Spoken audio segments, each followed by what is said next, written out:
주의 옷자락뿐입니다 라는 제목을 가지고 하나님의 말씀을 전하겠습니다. 우리가 삶을 살면서 무언가 절박하게 원할 때 우리는 간절하다라는 표현을 합니다. 평소에는 이 간절하다라는 표현을 잘 사용하지는 않지만 오랫동안 바라던 일들이 이루어지지 않을 때, 또는 더 이상 다른 방법이 없다라고 느껴질 때 우리는 간절함을 느낍니다. 우리 인생에 얼마나 많은 간절함이 있었겠습니까? 아이들은 어린이날이 되면 선물을 받기 위해 간절함을 느낍니다. 청소년들은 자신이 원하는 대학을 가기 위해서 간절함을 느끼고, 청년들은 취업을 하기 위해서 간절함을 느끼고, 결혼하여 아이를 갖고 싶은 간절함이 생깁니다. 또 중년이 돼서는 나이가 들어 자식 걱정, 노후 걱정을 하며 살아갑니다. 지극히 평범한 일상인데 그 일상에서 조금이나마 부족한 것들이 생기면 우리는 간절함이 생기는 것 같습니다. 사실 이 간절함이라는 것은 믿음과 관련이 있습니다. 우리 안에 확실한 믿음이 있다면 우리는 간절할 필요가 없습니다. 왜냐하면 될 것이라는 믿음이 있기 때문입니다. 나의 모든 문제에 있어서 해결될 것이라는 믿음이 있다면 우리는 간절함보다 확신을 갖고 살아갑니다. 그런데 우리가 이렇게 간절한 이유는 도저히 해결할 수 없을 것 같다는 판단이 생기기 때문에 우리는 간절한 마음을 늘 갖고 살아갑니다. 오늘 우리는 믿음에 대한 이야기를 해보려고 합니다. 여러분, 믿음이 무엇일까요? 누군가 그 말이나 행동을 의심 없이 받아들이는 마음이 믿음입니다. 그런데 이 믿음은 우리가 사전적인 의미의 믿음이고, 우리가 생각하는 믿음은 하나님을 믿는 믿음에 대해서 우리가 믿음이라고 이야기를 합니다. 오늘 우리 이 사전적인 의미, 누군가 말이나 행동을 의심 없이 받아들이는 이 마음이라는 것을 살펴보고 우리의 삶을 돌아보는 말씀이 되기 원합니다. 여러분의 삶은 어떤가요? 믿음이 있는 삶을 살아가고 있습니까? 죄송한 말씀이지만 우리는 그닥 믿음 있는 삶을 살아가고 있지 않다라는 것을 늘 깨닫고 살아갑니다. 제가 수영을 할 때 가장 중요하게 생각하는 게 무엇일까 생각을 해봤더니, 호흡도 중요하고 자세도 중요합니다. 그런데 더 중요한 것은 물에 뜨는 것입니다. 우리 몸에는 두 개의 큰 폐가 있습니다. 그 폐가 이 물을 뜨게 하는 작용을 하는데, 우리가 이 폐를 다 가지고 있기 때문에 물에 떠야지 정상입니다. 그런데 저는 수영을 하면 물에 빠집니다. 뜨질 않아요. 꼬르륵 꼬르륵 하면서 들어갑니다. 제가 무거워서 그럴까요? 왜 그럴까요? 바로 물에 대한 공포심 때문입니다. 폐에 아무리 공기를 많이 채운다 한들 내가 물이 무서워서 팔을 휘젓거나 다리에 힘이 들어가면 우리는 계속해서 물로 빠져가게 됩니다. 아무리 옆에서 수영 잘하는 사람이 와가지고 옆에서 계속 말을 해요. 힘 빼, 힘 빼, 힘 빼. 저는 속으로 생각합니다. 대체 어떻게 힘을 빼라는 거야? 생각한다는 것입니다. 얼굴이 잠기면 숨이 차고 갑작스러운 공포감이 몰려올 때 물에 뜰 수 있을까? 의심부터 생깁니다. 결국 그러다 보면 물에 뜨기가 어렵습니다. 근데 그렇게 시간이 지나서 모든 힘을 다 써버리고 기진맥진한 상태에 축 늘어졌을 때 비로소 조금씩 물에 뜨고 있는 모습을 보게 됩니다. 다른 생각하지 않고 물 위에서 쉰다라는 생각을 하시면서 물에 몸을 맡길 때 놀랍게 자신의 몸이 뜨고 있음을 느끼게 됩니다. 수영은 내 몸을 물에 맡기면 됩니다. 정말 힘을 빼고 몸을 맡길 때 그때 물에 뜨게 됩니다. 다른 생각 필요 없습니다. 그냥 물에 몸을 맡기면 그냥 뜨게 되어 있습니다. 근데 이 믿음이라는 것은요, 수영과도 같은 것 같아요. 내가 뜰 것이라는 확신, 물이 무섭지 않다라는 사실을 깨달을 때 비로소 내가 물에 뜨는 것처럼 우리의 삶 가운데 하나님이 역사하시고 이끄신다라는 확신을 갖고 살아갈 때 우리는 그때 믿음이 생긴다라는 것입니다. 그렇다고 한다면 우리들의 신앙생활을 한번 살펴보길 원합니다. 우리가 처음 신앙생활 했을 때 우리들의 상황을 한번 생각해 봅시다. 사람마다 각자 상황이 다르지만 한결같은 모습이 있어요. 그것은 바로 우리들의 마음 한켠에 의심의 마음이 있다는 것입니다. 우리는 이미 교회 오기 전부터 우리의 마음 가운데 우리도 모르게 의심이라는 마음을 갖고 교회에 옵니다. 교회 가면 예수 믿으면 구원 얻을 수 있어, 은혜 받는다고 하는데 내 삶이 왜 이렇게 나쁠까? 나는 교회 와서 열심히 봉사하고 열심히 예배 드리는데 왜 내 삶은 저 집사님보다 못할까? 이런 생각에 의심들이 계속해서 생긴다는 겁니다. 교회에 와서 예배 자리를 내가 사모하고 간절함이 있는데 그것을 해결해 주시는 하나님을 신뢰하면서도 그 믿음을 갖고 이 자리에 오면서도 아직도 우리 마음 가운데 의심의 마음들이 조금씩 피어날 때가 있다는 것입니다. 내가 신앙생활 10년, 20년 평생 해오는 분들도 내 인생의 잘됨을 느낄 때는 하나님께서 임재함을 느낍니다. 그런데 우리의 삶이 조금이라도 어려워지면 하나님이 계실까 의심합니다. 하나님이 시선을 잠시 다른 곳으로 돌리진 않을까 생각한다라는 것입니다. 왜 우리가 이런 생각을 할까요? 제가 생각해 보기에는 우리가 너무 부족한 것 같습니다. 우리들의 마음이 완전하지 못해서 그런 의심들이 생기는 것 같습니다. 계속해서 흔들리고 내 평생에 하나님의 은혜를 받아 누리며 살아가도 조금의 의심으로 인하여서 우리는 늘 하나님을 저버리며 살아갈 때가 참 많습니다. 우리 마음에 주님 내가 믿습니다 고백하면서도 그 속으로는 나 못 믿는 것 같아, 잘 못 믿는 것 같아 라는 생각이 떠오른다는 것입니다. 꼭 믿어야 될 상황에서는 그 믿음이 안 생기고 나 못 믿어 하고 있을 때, 어쩌면 내 모든 것들을 다 포기하고 기진맥진할 때 에이 될 대로 되라, 살든지 죽든지 흥하든지 망하든지 성하든지 쇠하든지 그냥 하나님 뜻대로 하세요, 그렇게 모든 것들을 내려놓을 때, 내 힘으로 하는 것을 모두 멈출 때, 힘이 빠져있는 그때 주님께서는 우리를 붙들어 주시고 주님의 능력이 나타나 우리에게 은혜로 도우실 줄 믿습니다. 그렇게 자기 스스로 무언가를 이루겠다는 몸부림을 치기보다는 하나님께 나의 모든 것들을 맡기고 나아갈 때 하나님의 놀라운 능력이 임할 줄 믿습니다. 그렇다면 우리의 이 간절한 삶, 아니 우리 평생의 일생 가운데 우리가 어떤 믿음을 갖고 살아가야 할까요? 오늘 말씀을 통해서 한번 이야기해 보려고 합니다. 오늘 본문 25절 말씀에 이렇게 기록합니다. 12해를 혈루증으로 앓아온 한 여자가 있어. 12년 동안 혈루증을 앓는 여자가 등장합니다. 이 여기서 혈루증이라는 것을 이 원어로 살펴보면 피가 흘러나오다입니다. 즉 부인과 계통의 질병으로 끊임없이 하혈을 하는 병이에요. 그런데 그 증상이 무려 12년 동안 가지고 있다고 합니다.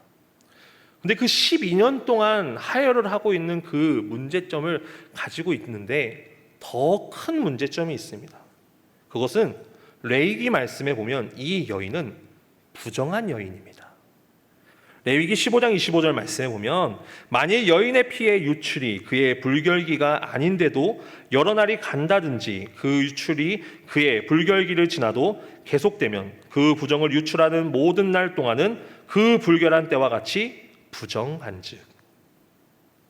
이 말씀의 전에 보면 여인이 유출을 하면 만지는 자마다 부정하고 누웠던 자리도 부정하고 그리고 앉아있는 자리도 다 부정하다라고 말합니다. 그런데 25절 말씀과 같이 불결기도 아닌데도 불구하고 유출이 계속된다면 모든 날 동안 부정하다라고 말씀합니다. 그렇다면 이 여인은 지금 12년 동안 부정한 상태로 살아가고 있는 것입니다. 우리가 이 시대로 생각을 한다면 그냥 병원 가서 치료받으면 되고 하혈을 하는 병이 있다고 해서 사람들이 손가락질하는 사람은 분명히 없을 것입니다. 그런데 그 당시 부정한 자들은 우리가 단순히 생각할 법이 아닙니다. 부정한 자는 어떤 자들이냐면 부정함으로 성막을 더럽히는 자였습니다. 즉 하나님과의 관계가 단절됩니다. 부정한 자는 성막 가까이 갈 수 없고 하나님 앞에 예배도 할 수 없습니다. 또 부정할 때는 진 밖에서 거주합니다. 성막 중심에 모여 있었던 이스라엘 백성 그 공동체에서 벗어나 나병 환자나 다른 부정한 자들과 함께 진 밖에서 거주해야 됩니다. 그리고 그 부정은 시간이 지나면 그냥 저절로 사라지는 것이 아니라 반드시 하나님께 속죄하며 나아가야 됩니다.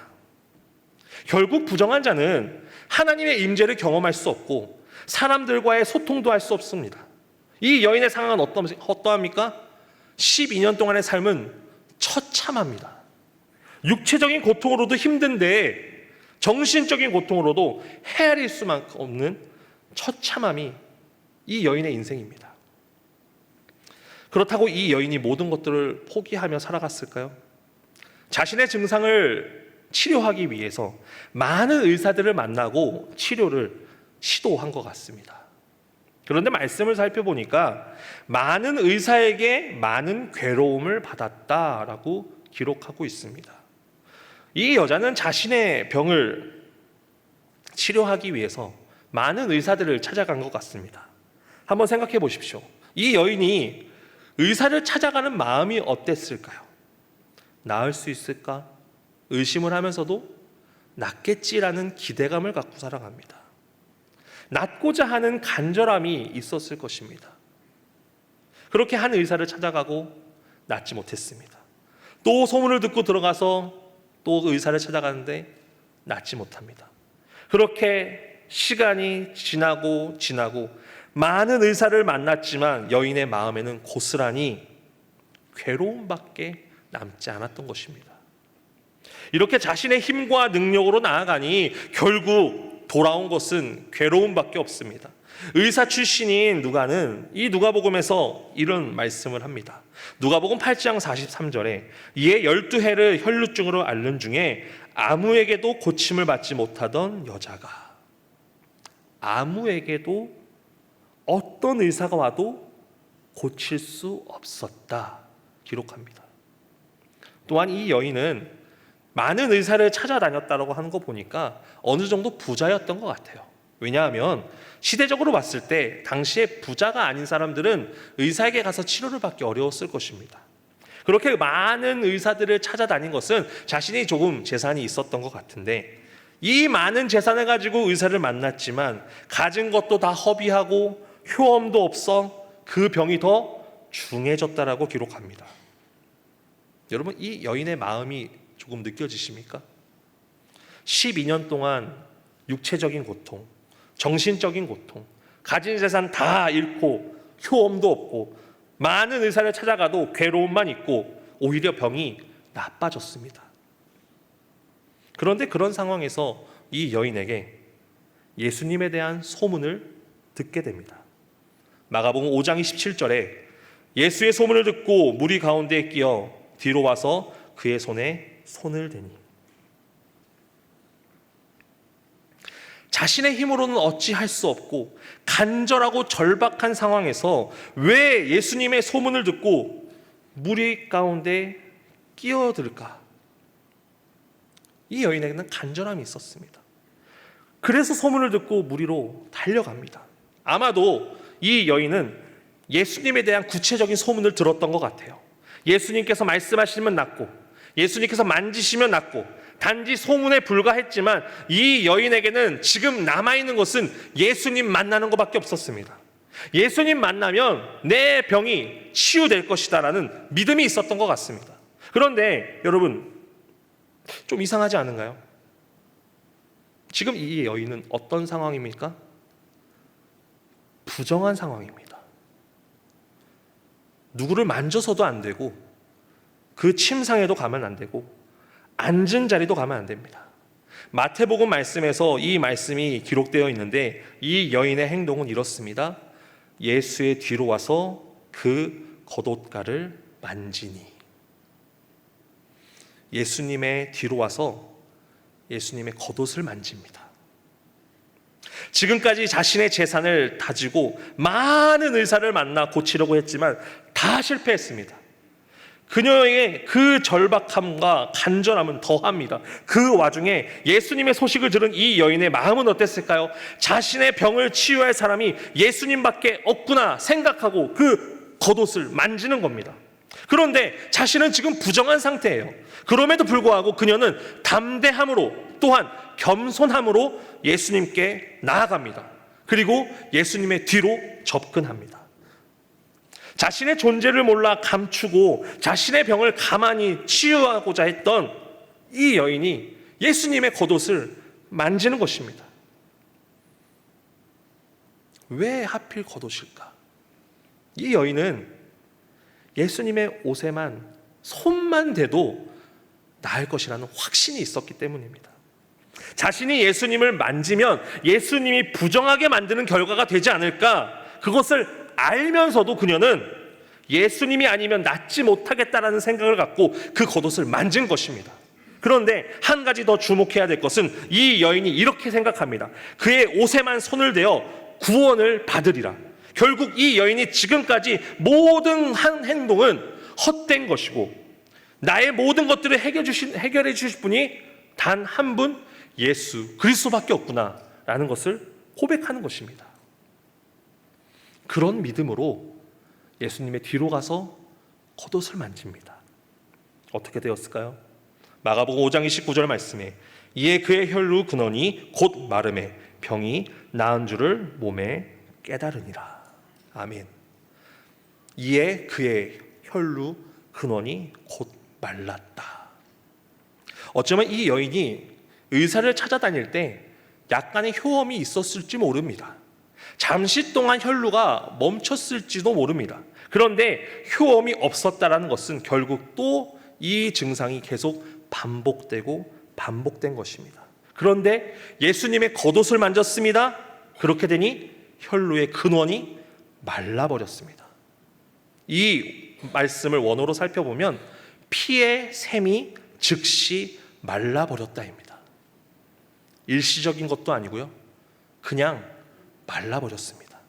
완벽하게 치유되었습니다. 그저 예수님의 겉옷만 만졌을 뿐인데 지금까지 12년 동안 육체적으로 정신적으로 고통받았던 모든 것들이 다 해결됐습니다. 이 여인이 예수님의 겉옷을 만지는 순간 자신의 병이 나은 것도 깨달았습니다.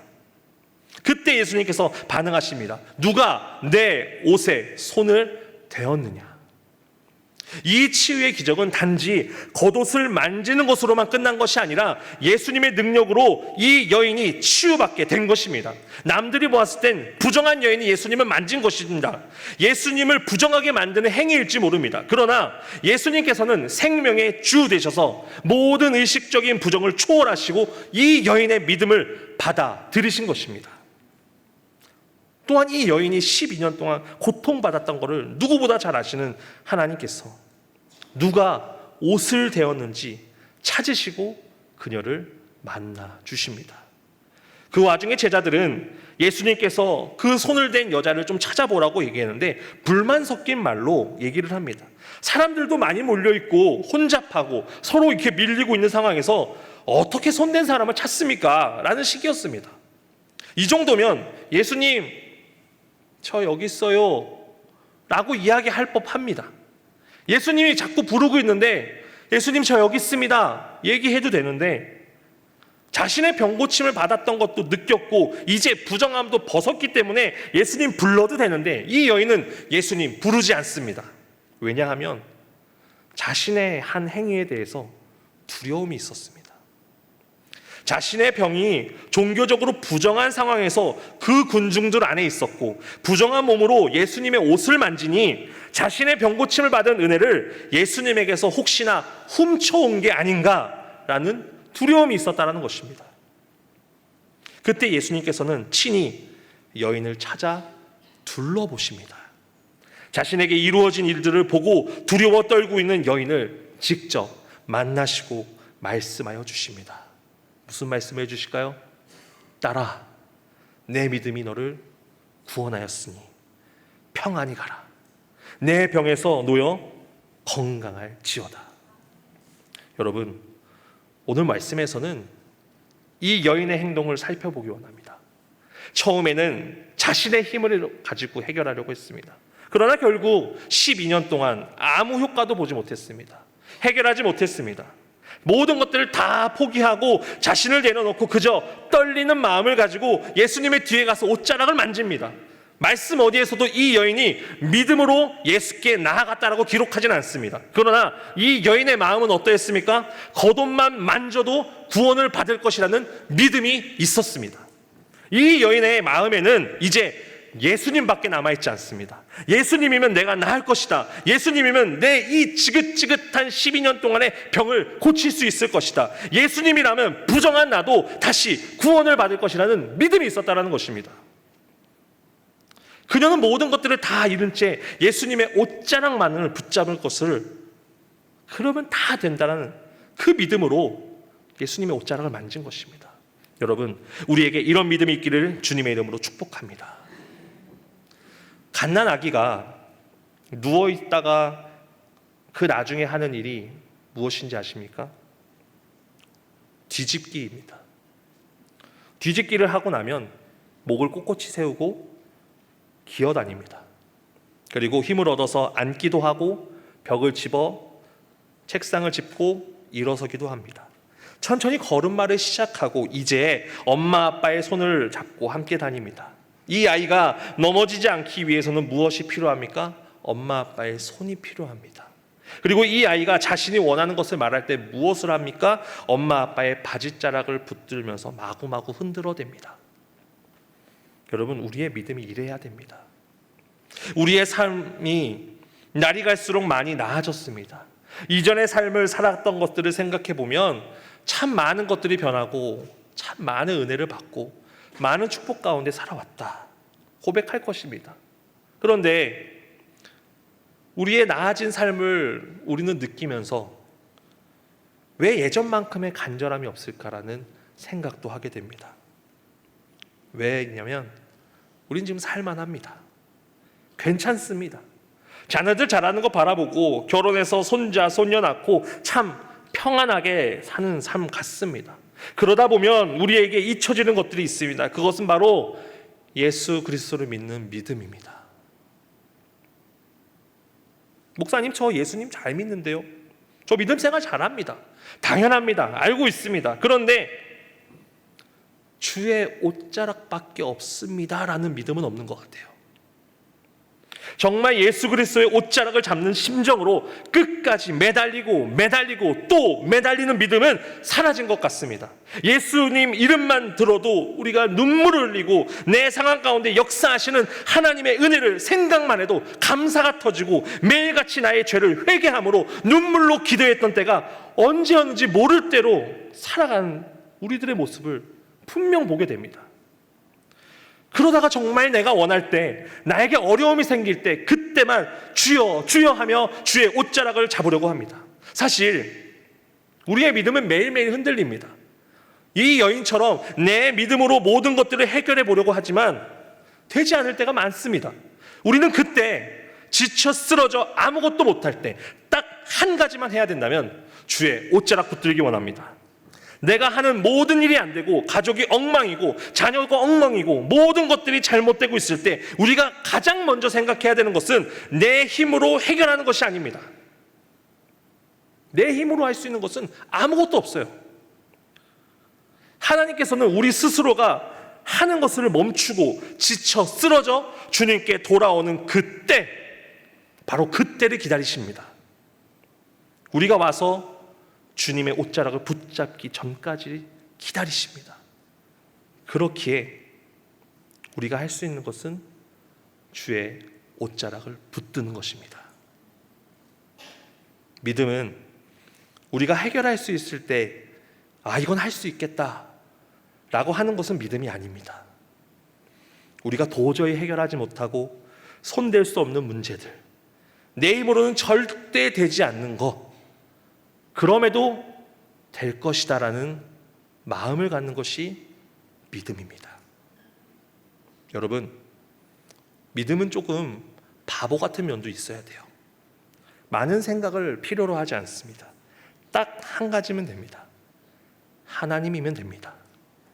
예수 그리스도면 됩니다. 그런 믿음을 갖고 살아가야 됩니다. 사람들이 이런 믿음을 보고 너무 막연한 믿음 아니냐라고 할 수 있습니다. 심지어 이 막연한 믿음이 나의 삶을 조여오고 힘들게 할 수도 있습니다. 그런데 이런 막연한 믿음 가운데 끝나는 것이 아니라 그 믿음 갖고 행하면 놀라운 일이 일어날 것입니다. 혈루증 앓는 여인이 예수님의 소문을 듣고 예수님이면 낫겠다라는 그 믿음만 갖고 만약에 예수님 그 믿음이 없이 겉옷을 만지지 않았다면 아무 일도 일어나지 않았을 것입니다. 이 여인이 예수님 앞에 나아갈 때 내가 나을 것이라는 믿음 갖고 주의 옷자락을 붙잡았을 때 그 믿음으로 구원을 얻게 된 것입니다. 우리 수유자의 교회 성도분들 가운데 이런 믿음을 소유하길 주님의 이름으로 축복합니다. 막연한 믿음을 갖되 그 믿음의 행함을 갖고 살아가는 여러분들 되시길 주님의 이름으로 축복합니다. 히브리서 11장 말씀에 보면 믿음은 말하는 것들의 실상이요 보이지 않는 것들의 증거다라고 기록합니다. 우리는 보이지 않는 것들을 믿는 사람들입니다. 2000년 전 예수님을 어쩌면 여인과 같이 소문으로 듣고 또 말씀으로 봄으로 예수님을 알고 믿고 있습니다. 당장 내 손에 잡히지 않고 피부로 와닿지 않을 때가 너무나도 많습니다. 그런 상황에서 우리가 믿음을 지키고 살아간다는 것은 매우 어려운 일입니다.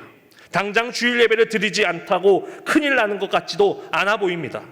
그런데 믿음은 2000년 전 예수님께서 선포하신 말씀을 지금 이 현재에 가져와 나의 삶에 적용하여 살아가는 것이 믿음인 것입니다. 내가 힘들 때 나의 능력으로 해결하는 것이 아니라 온 우주 만물을 주관하시는 하나님께 우리의 마음을 드리고 주의 옷자락을 붙잡으면 내가 나을 것이라는, 내가 잘 될 것이라는 믿음의 확신이 있을 때 바로 그때 주님의 놀라운 역사하심이 임할 줄 믿습니다. 혈루증 앓는 여인은 주의 옷자락을 붙잡았습니다. 그리고 자신이 구원받은 것을 생각하고 확신했습니다. 바로 그때 병의 근원이 말랐습니다. 이 여인에게 남아있는 것은 없었습니다. 오직 예수뿐이었습니다. 다른 상황 볼 것도 없습니다. 그냥 예수님께 나아갔고 그저 옷자락만 붙잡았습니다. 그 믿음이 구원으로 이끌었고 그 여인의 믿음으로 병을 낫게 됩니다. 여러분, 주의 옷자락만 붙잡기 원합니다. 주님 나에게 은혜 안 주시면 내가 놓지 않겠습니다. 주님의 옷자락만 붙잡으면 나의 모든 문제가 해결될 줄 믿습니다. 가정의 문제, 직장의 문제, 자녀의 문제, 모든 문제가 해결될 줄 믿습니다. 야곱이 야복강가에서 하나님과 씨름할 때 나에게 축복 주시지 않으면 내가 절대 놓지 않겠습니다. 그 믿음 갖고 주의 옷자락만을 붙잡고 나아가길 주님의 이름으로 축복합니다. 그럴 때 우리 주님께서는 우리를 구원하시고 우리의 삶 가운데 평안함을 선포해 주실 것입니다. 이번 한 주 어찌 보면 똑같은 일상일 것입니다. 그 똑같은 일상 가운데 우리는 한 가지만 기억합시다. 주의 옷자락 붙잡고 주님께 매달리기 원합니다. 나의 작은 것부터 큰 것까지 온전히 주님께 맡겨드리기 원합니다. 그리고 주님께서 모든 것들을 해결하여 주실 그 믿음을 붙잡기 원합니다. 그럴 때 우리들의 평범한 일상 가운데 우리의 간절함이 평안이 되고 은혜가 넘치는 복된 한 주가 될 것입니다. 그 믿음 갖고 이번 한 주도 승리하며 살아가시길 주님의 이름으로 축복합니다. 기도하겠습니다. 사랑해 주님 감사합니다. 오늘 주일 아침 온전히 주님 전에 나와 예배할 수 있도록 인도하시니 감사합니다. 오늘 말씀처럼 12년 동안 혈루증을 앓는 여인이 예수님이면 나을 것이라는 마음을 품고 주의 옷자락을 잡았던 것처럼 우리도 주의 옷자락을 잡게 하여 주시옵소서. 주의 옷자락뿐이라는 사실을 깨닫게 하여 주시옵소서. 나에게 능력 주시지 않으면, 복 주시지 않으면 내가 놓지 않겠다라는 심정을 가지고 주의 옷자락만을 붙들기 원합니다. 아무것도 아닌 우리를 구원하여 주시고 인도하여 주신 주님을 우리가 찬양하고 영광 올려드립니다.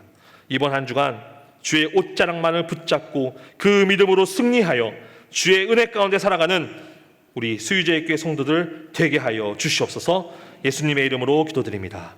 아멘. 이제는 우리 주 예수 그리스도의 은혜와 하나님의 놀라우신 사랑하심과 성령의 인도하시고 교통하심이 주의 옷자락만을 붙잡고 주님께 믿음으로 나아가기로 작정한 우리 수유제교회 모든 성도들 머리머리 위에 주의 몸된 교회 위에 이제로부터 영원토록 함께 하시기를 간절히 축원하옵나이다. 아멘.